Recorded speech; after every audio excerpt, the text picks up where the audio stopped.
गायत्रीनगर आणि लक्कडकोट सेलू येथे मागील 40 वर्षांपासून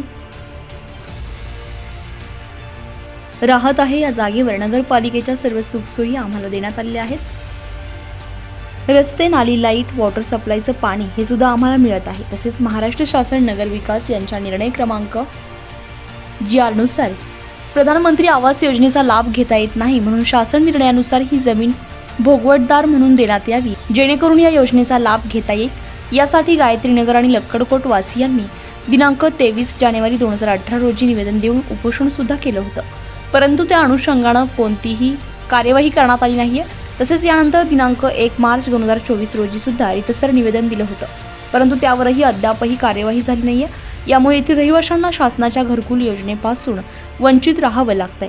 तरी साहेबांना विनंती आहे की आम्हाला लवकरात लवकर गायत्रीनगर आणि लक्कडकोट येथील रहिवाशी यांना PTR किंवा भोगवटदार प्रमाणपत्र उपविभागीय कार्यालय सेलू आणि नगर परिषद सेलू यांनी 10 दिवसात देण्यात यावे।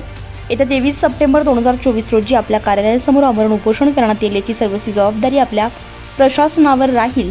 यावेळी निवेदन देताना पांडुरंग पानसाळ, गणेश इंद्रवके, संदीप वरकड, विष्णू देवकते, प्रशांत गुंजकर, अशोक काळे, सचिन राऊत, गोविंद शिंदे, किशोर राऊत, महादेव प्रधान, मिलिंद साळवे, भारत पवार, पांडुरंग इंगळे उपस्थित होते।